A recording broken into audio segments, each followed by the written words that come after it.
नमस्कार दोस्तों, स्वागत है आप सभी को मेरे इस चैनल में। यहाँ पर मैं मानसिक बीमारियों के बारे में एजुकेशनल वीडियोस अपलोड करता हूँ।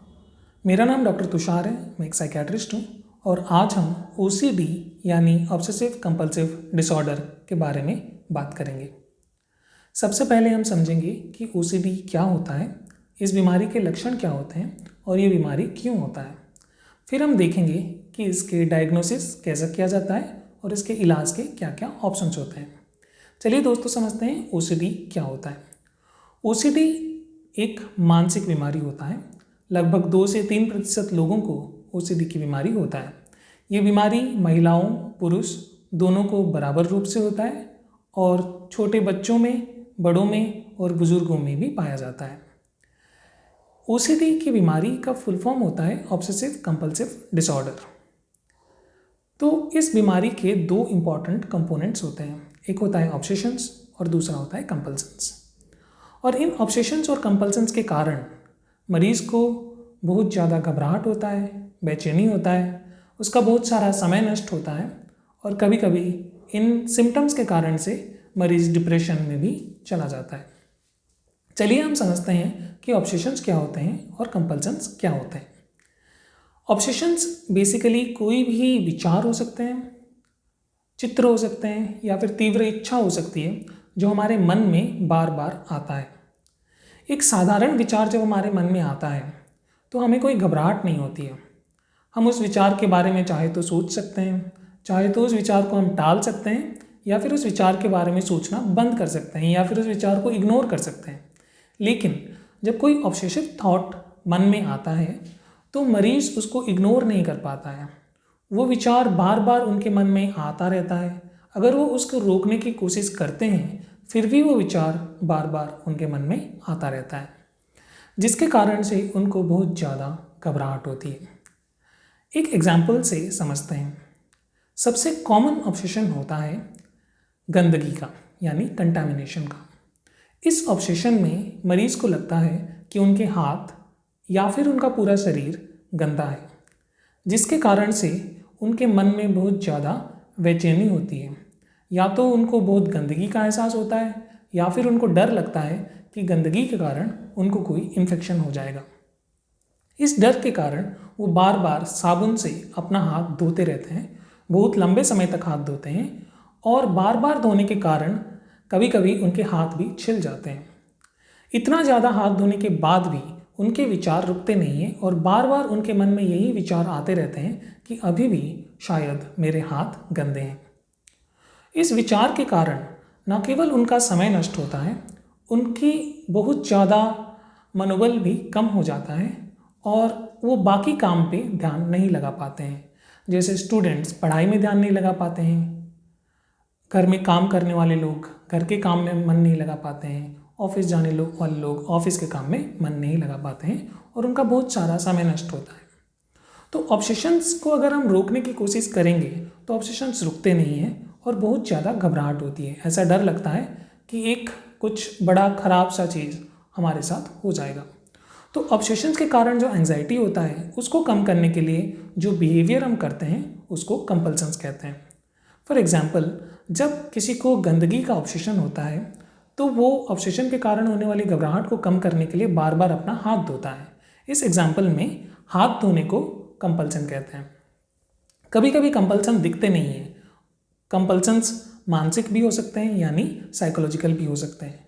कभी कभी व्यक्ति मन में ही विचारों को रोकने के लिए कुछ कुछ एक्टिविटीज़ करते हैं, उनको मेंटल कंपल्सन्स कहते हैं। जैसे कि बार बार भगवान का नाम लेना, उल्टी गिनती गिनना या फिर अपने आप को किसी और चीज़ में डिस्ट्रैक्ट करने की कोशिश करना। तो चलिए दोस्तों कुछ ऑब्सेशंस और कंपल्सन्स का एग्जाम्पल समझते हैं। जैसे कि मैंने बताया सबसे कॉमन होता है कोई चीज़ गंदा लगना या फिर कंटामिनेशन का ऑब्सेशन। और एक कॉमन ऑब्सेशन होता है चेकिंग करना। कुछ व्यक्तियों को इस चीज़ का डर लगता है कि उन्होंने कोई काम ठीक से नहीं किया है। फॉर एग्जाम्पल, उन्होंने दरवाज़ा ठीक से लॉक नहीं किया है या फिर कार का डोर ठीक से लॉक नहीं किया है या फिर गैस को ठीक से बंद नहीं किया है, जिसके कारण से वो व्यक्ति बार बार इन चीज़ों को चेक करते रहते हैं। वो शांति से सो भी नहीं पाते हैं क्योंकि उनको रात को बार बार उठ के जाके चेक करना पड़ता है कि कहीं गैस खुला तो नहीं रह गया, दरवाज़ा खुला तो नहीं रह गया, बाथरूम में टैप खुला तो नहीं रह गया। उनको पता होता है कि वो ऑलरेडी 4 बार 5 बार चेक कर चुके होते हैं, लेकिन फिर भी मन में विचार आता है, और जब विचार आता है तो बहुत ज़्यादा घबराहट होती है और उनको वापस से चेक करना पड़ता है। और एक कॉमन ऑब्सेशन होता है सेक्सुअल ऑब्सेशंस। इन ऑब्सेशंस में मन में बार बार सेक्स के बारे में कोई अश्लील चित्र या अश्लील विचार आता है। ऑब्वियसली मरीज़ इन चीज़ों के बारे में उस समय नहीं सोचना चाहता है, पर वो इन चीज़ों को रोक नहीं पाता है और उनके मन में ये विचार बार बार आते रहते हैं। और एक कॉमन ऑब्सेशन होता है चीज़ों को एक पर्टिकुलर तरीके से अरेंज करके रखने का ऑब्सेशन, चीज़ों को गिनने का ऑब्सेशन, या कोई भी चीज़ को बार बार करने का ऑब्सेशन। उदाहरण स्वरूप कुछ विद्यार्थियों को जब वो एक बार कोई चीज़ को पढ़ते हैं तो उनके मन में संतुष्टि नहीं होती है, तो उन्हें एक ही सेंटेंस को बार बार पढ़ना पड़ता है। उन्हें मालूम होता है कि वो 1 या 2 बार पढ़ने के बाद ही उस चीज़ को समझ चुके होते हैं, लेकिन उनके मन में फिर भी ये विचार आता है कि शायद मैं इस चीज़ को सही तरीके से नहीं समझ पाया हूँ, जिसके कारण से उनको वो चीज़ बार बार पढ़ना पड़ता है। इस प्रकार के बहुत सारे ऑब्सेशंस होते हैं, लेकिन सभी ऑब्सेशंस का थीम एक ही होता है। मन में कोई विचार, चित्र या इच्छा आती है जिसको रोकने का प्रयास असफल रहता है, और उसके कारण से होने वाली घबराहट को कम करने के लिए कोई कंपल्सन्स किए जाते हैं। वो कंपल्सन्स या तो बिहेवियरल हो सकता है, कोई एक्टिविटी हो सकता है, या फिर मेंटल एक्टिविटी हो सकता है। तो अगर किसी व्यक्ति को एक लंबे समय के लिए ऑब्सेशंस और कंपल्सन्स हैं जिसके कारण से उनको उनकी सामाजिक जीवन में कोई परेशानी हो रही है, उनका बहुत ज़्यादा समय नष्ट हो रहा है, उनको बहुत ज़्यादा परेशानी हो रही है, या फिर उनकी कार्य क्षमता में कमी आ रही है, तो हम कहते हैं कि उनको OCD यानी ऑब्सेसिव कंपल्सिव डिसऑर्डर की बीमारी है। अब OCD एक बहुत ही ख़राब एक्सपीरियंस होता है। लोगों को लगता है कि उनके खुद के विचार ही उनके वश में नहीं है, तो कभी कभी उनको बहुत ज़्यादा डर लगता है कि कहीं वो पागल नहीं हो जाए। और आमतौर पे ऐसा देखा जाता है कि OCD के कारण लोगों को डिप्रेशन की परेशानी हो जाता है। सीवियर केसेस में कभी कभी लोगों को आत्महत्या के विचार भी आते हैं। ऐसा देखा गया है कि लगभग हर 3 में से 2 OCD के मरीजों को डिप्रेशन के सिम्टम्स आ ही जाते हैं। तो हमने OCD के लक्षणों के बारे में बात किया। दोस्तों चलिए अभी समझते हैं कि OCD क्यों होता है। तो जैसे कि हमने समझा था, OCD किसी को भी हो सकता है। लगभग 2 से 3% लोगों को OCD होता ही है। पर ये होता क्यों है? इसके बायोलॉजिकल रीजंस भी होते हैं और साइकोलॉजिकल रीजंस भी होते हैं। सबसे पहले हम समझते हैं कि इसके बायोलॉजिकल रीजंस क्या होते हैं। देखिए, अभी तक किसी को ये नहीं पता है कि OCD एग्जैक्टली क्यों होता है, पर जो रिसर्च हुआ है उससे ये पता चला है कि OCD में हमारे ब्रेन में एक केमिकल है जिसका नाम है सेरोटोनिन, उसकी मात्रा कम होती है। सेरोटोनिन एक न्यूरोट्रांसमीटर है जो हमारे ब्रेन में एक सेल से दूसरे सेल तक मैसेज ट्रांसफ़र करती है। जब सेरोटोनिन का मात्रा कम हो जाता है तो हमें OCD के सिम्टम्स होते हैं। तो इसीलिए ऐसा माना जाता है कि ब्रेन में न्यूरोकेमिकल डिस्टर्बेंस के कारण OCD होता है। कुछ और रिसर्च में ऐसा पाया गया है कि OCD में हमारे ब्रेन में कुछ सर्किट्स जो ब्रेन के एक हिस्से को दूसरे हिस्से से कनेक्ट करते हैं, उनमें कुछ डिस्टर्बेंस पाया जाता है, और हमारे ब्रेन में कुछ स्ट्रक्चर्स की साइज भी अलग होती है नॉर्मल व्यक्तियों से। उसी प्रकार OCD के बहुत सारे साइकोलॉजिकल रीजंस भी हैं। फॉर एग्जाम्पल, एक OCD का मरीज़ उसके मन में आते हुए विचारों को बहुत ज़्यादा महत्व देते हैं और वो उन विचारों को इग्नोर नहीं कर पाते हैं जैसे कि एक आम व्यक्ति विचारों को इग्नोर कर सकते हैं। OCD के मरीजों में एक और साइकोलॉजिकल ट्रेट पाया जाता है जिसको कहते हैं मैजिकल थिंकिंग। मैजिकल थिंकिंग में लोगों को लगता है कि उनके मन में जो विचार आते हैं वो सच ही हो जाते हैं। फॉर एग्ज़ाम्पल, अगर किसी के मन में ऐसा विचार आया कि एक फलाना व्यक्ति का आज एक्सीडेंट हो जाएगा, इसका ये अर्थ नहीं होता है कि सचमुच उस व्यक्ति का एक्सीडेंट हो जाएगा, लेकिन OCD के मरीज को ऐसा लग सकता है कि क्योंकि मेरे मन में ऐसा विचार आया कि उसका एक्सीडेंट हो जाएगा तो शायद सच में उसका एक्सीडेंट हो जाएगा। इस बात से वो बहुत घबरा जाते हैं और फिर वो इस विचार को रोकने की कोशिश करते हैं। एक तीसरा ट्रेट जो ओसीडी के मरीजों में पाया जाता है वो होता है ओवर रिस्पॉन्सिबिलिटी। वो अपने आप को सभी चीज़ों के लिए जिम्मेदार मानते हैं, उनके विचारों के लिए जिम्मेदार मानते हैं और उनको हमेशा इस चीज़ का डर रहता है कि कहीं मेरे वजह से मुझे या किसी और को कोई बड़ी नुकसान न पहुंच जाए। तो दोस्तों अभी हमने ओसीडी के बायोलॉजिकल और साइकोलॉजिकल रीजंस के बारे में बात किया। चलिए अभी हम समझते हैं कि ओसीडी का डायग्नोसिस कैसे होता है। तो अगर आपको लगता है कि आपको या आपके परिवार में किसी को या किसी जानने वाले को ओसीडी के सिम्टम्स हैं तो सबसे पहले आपको एक साइकियाट्रिस्ट का परामर्श लेना चाहिए। यूजुअली ओसीडी का डायग्नोसिस करने के लिए कोई भी खून की जांच, कोई भी सीटी स्कैन, एमआरआई करने की ज़रूरत नहीं होती है। ओसीडी का डायग्नोसिस केवल हिस्ट्री लेने से, मरीज़ से बातचीत करने से और उनका एग्जामिनेशन करने से ही हो जाता है। एक बार ओसीडी का डायग्नोसिस हो जाए तो फिर सबसे इम्पॉर्टेंट चीज़ होता है कि ओसीडी का इलाज शुरू किया जाए।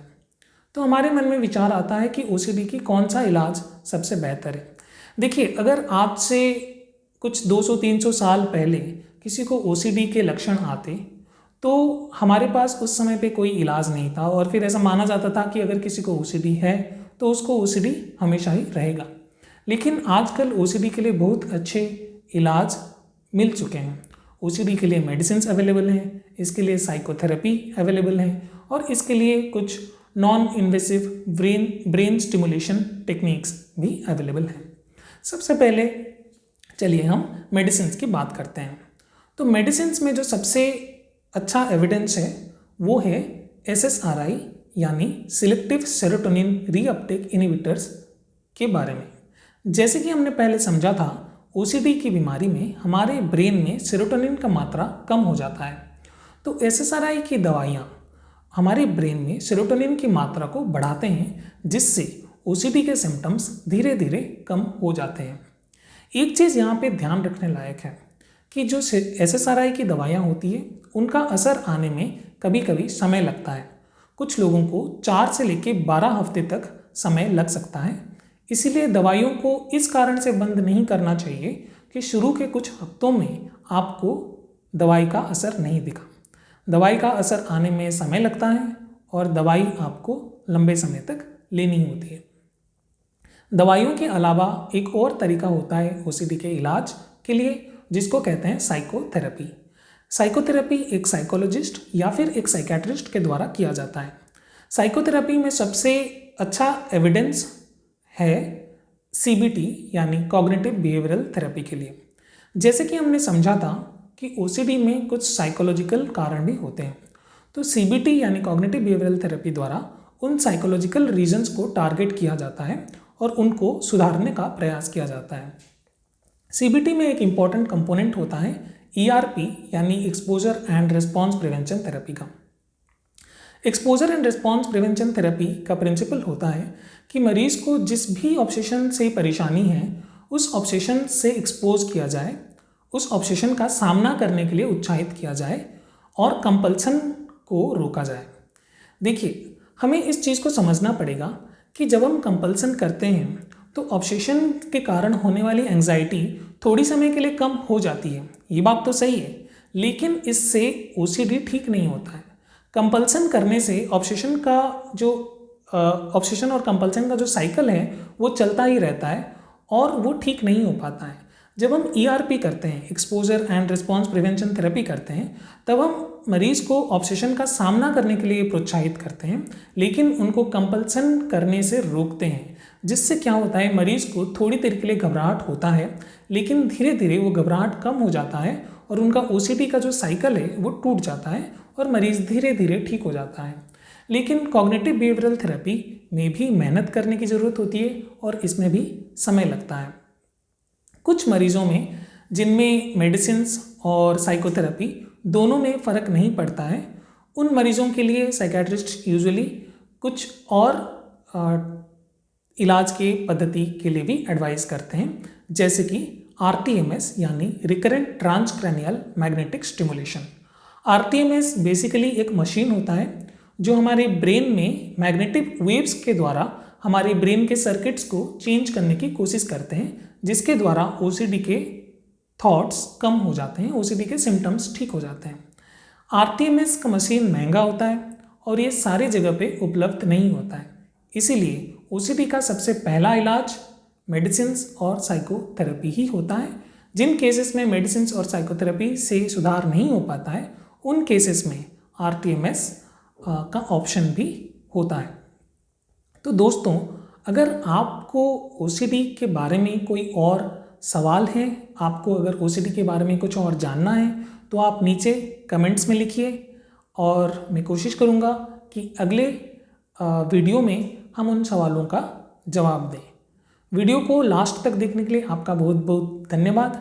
आप हमारे साथ बने रहिए। आप इस चैनल को सब्सक्राइब कर सकते हैं ताकि जब आगे मैं और साइकेट्रिक इलनेस के बारे में एजुकेशनल वीडियोस अपलोड करूँगा तो आप तक पहुँच सके। Thank you.